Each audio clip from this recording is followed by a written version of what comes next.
আসসালামু আলাইকুম প্রিয় দর্শক, আশা করি আপনারা অনেক ভালো আছেন। তো আমরা সবাই কম বেশি মোবাইল ফোন ব্যবহার করি। তো মোবাইল ফোন ব্যবহার করে আপনারা কেউ বিপদে পড়ার আগে ক্রোম ব্রাউজার অনেকে ব্যবহার করি আমরা ক্রোম ব্রাউজার অ্যাপসটি। তো বিপদে পড়ার আগে আপনারা ক্রোম ব্রাউজার অ্যাপসে এই অপশানটা আপনারা বন্ধ করে রাখবেন। তো কি অপশানটা জানতে হলে ভিডিওটি কিন্তু সম্পূর্ণ কন্টিনিউ করতে হবে। সো আমরা ভিডিওতে চলে যাব। সর্বপ্রথম আপনাদের ফোনে থাকা ক্রোম ব্রাউজারটা ওপেন করবেন। ওপেন করার পর উপরের দিকে দেখবেন 3 ডট একটা আইকন আছে, এখানে টাচ করবেন। টাচ করে দেওয়ার পরে নিচের দিকে স্ক্রল করবেন। স্ক্রল করার পরে দেখবেন সেটিং নামে একটা অপশন আছে, সেটিংয়ে টাচ করবেন।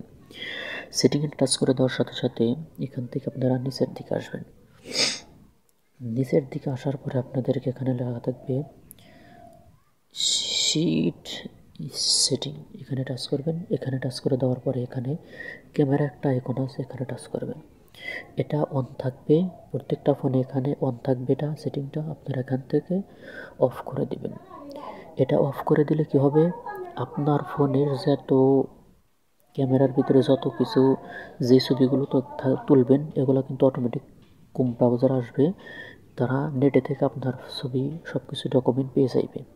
এটা বন্ধ করে দিলে আপনার ছবি বা কিছুই গুগল ম্যাপেও কেউ দেখতে পাবে না, এমনকি পুলিশেরা সার্চ করলেও আপনাকে দেখতে পাবে না। তো আজকের ভিডিও পর্যন্তই। যদি ভিডিওটা দেখে উপকার হয় অবশ্যই লাইক কমেন্ট করবেন এবং বন্ধুদেরকে দেখার জন্য সুযোগ করে দেবেন। সবাই ভালো থাকবেন, সুস্থ থাকবেন। আল্লাহ হাফিজ।